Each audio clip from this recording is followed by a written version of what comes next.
Morning, evening, afternoon. Hey, chat. Hey, Silent. Hey, And no vamps. no, what the fuck's going on? Hey, has he got a social life or something? Must have done. What have I told him about running off and not telling me about shit? No, the nerve. Yeah, I know, right? But anyway, we're here. And, guys, how about a bit of news, shall we? Like we always do. You know, talk about news and current affairs. This is absolutely news. I have received a link from the reporter from the Australian about my parents' case. And Silence, not even aware of this yet because it's only just come through now. That's why I took a little bit longer to start stream tonight, guys. Months pass, yet DNA testing of crash victims in Queensland, a, quote, 2-day job, is the headline. The forensic identification of a central Queensland couple killed in a plane crash in October could have been done in 2 days, but dragged on for more than 3 months after being caught up in the DNA lab debacle. My mother and father, Alwyn and Jenny Rogash, died on October 28 when their light plane crashed into the side of a mountain in dense rainforest in the Pioneer Valley at Finch Hatton, west of Mackay, after visiting family here in Townsville. I'd seen them the day before. It took authorities weeks to recover the couple's bodies. The delay and the catastrophic nature of the crash meant a visual identification of remains was not possible.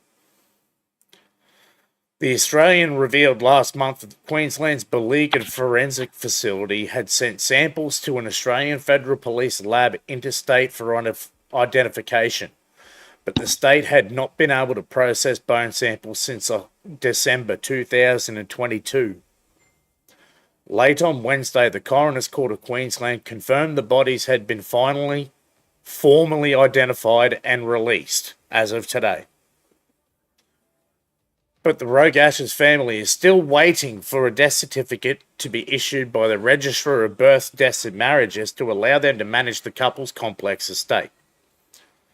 DNA expert Helen Roebuck, a forensic scientist who has given expert evidence in thousands of Australian and international criminal cases, said there was no scientific reason for the delay. I want that to sink in.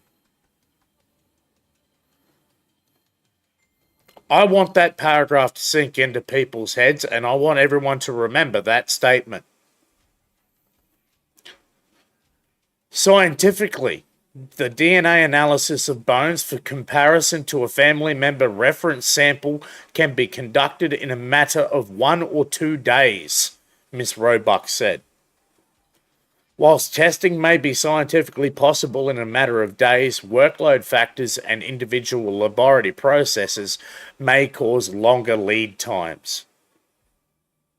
So it's on the state. Oh, look, there's me. All hairy and shit. Before I got rid of the fuzz.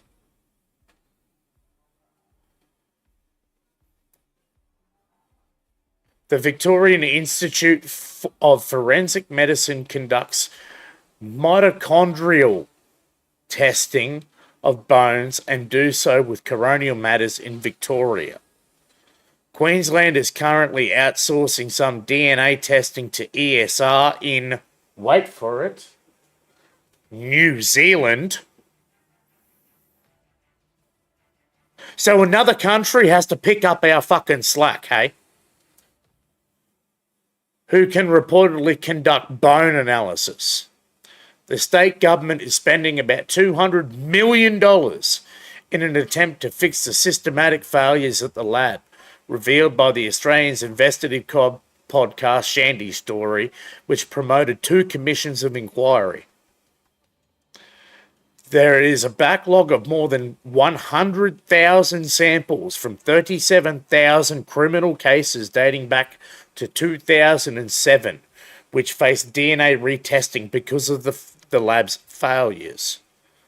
The Rogash's grieving son, 38-year-old Townsville military base veteran Brian Rogash, says he cannot understand the delay. Without a death certificate, he has been blocked by his parents' bank from accessing any of their accounts. Notice how that's a generalised statement? Because according to the bank, they're not dead without a death certificate, guys. They had my parents' bodies for over a quarter of a year and they finally came up with the cause of death, Mr. Rogash said. Why did it take 3 months after a light aircraft crash? I don't know what it's going to take for them to correct this DNA problem, but it'll take years to clear the 100,000 case backlog. The way I feel is that I've been treated as a number. It's absolutely soulless.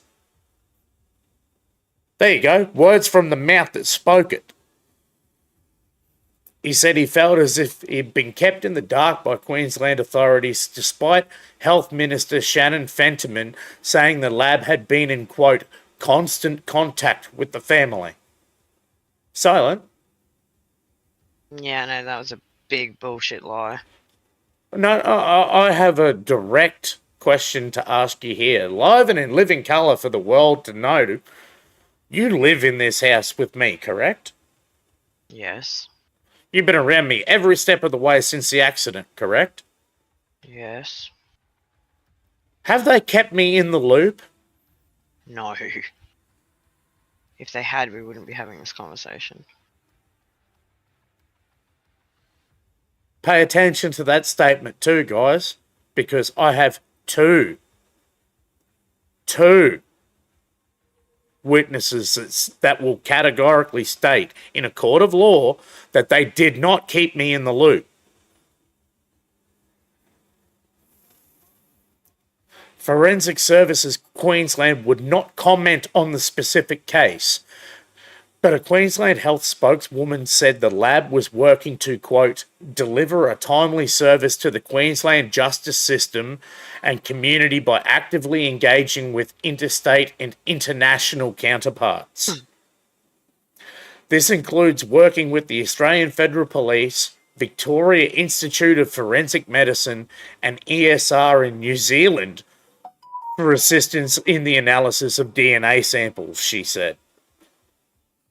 In a preliminary report, the Australian Transport Safety Bureau found experienced pilot Alwyn took off from about 7:35 local time from Montpellier Aircraft Landing Area, about 20 kilometres southeast of Townsville, and about 1 hour later took a right turn followed by a left turn before colliding on the northern side of Bull Mountain.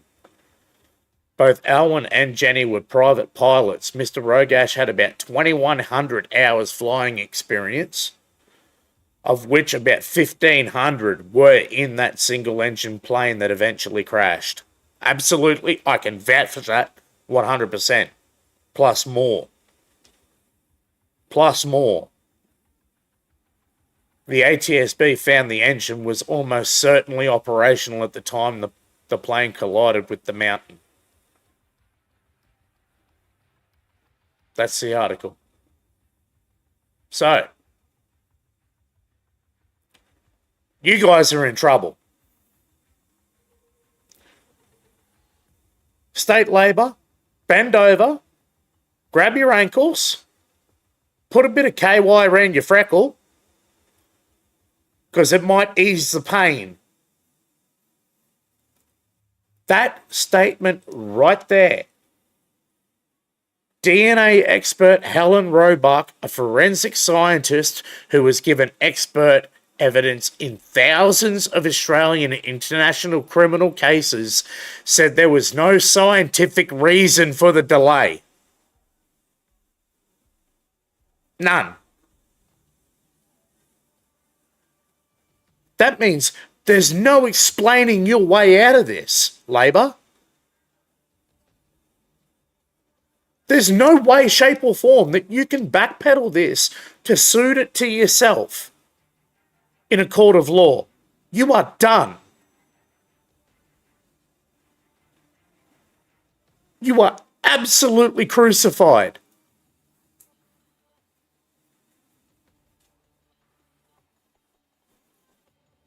I'm going to believe her word. I'm going to believe that doctor's word over your word any day of the week. No scientific reason. Direct quote. So now, as I said weeks ago, I am all fucking ears for your explanation. If you turn around and say, oh, it's because you got a backlog, I missed the part whereby that's my fucking problem. Sorry to be soulless, but those people have had some form of closure. I've had fucking none.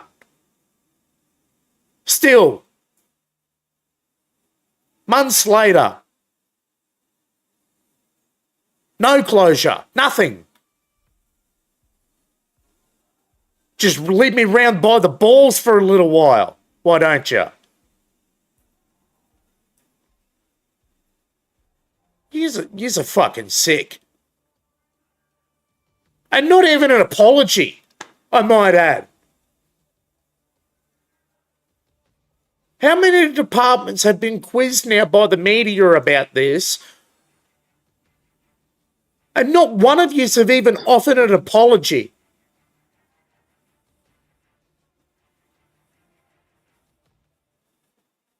You soulless sacks of shit.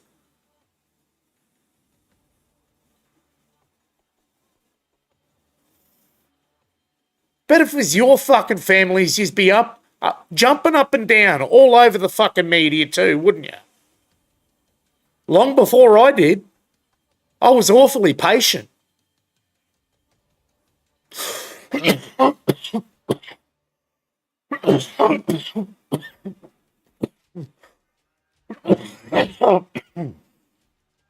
Pardon me.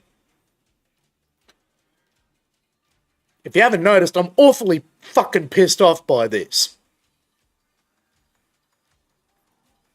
I deserve some sort of explanation.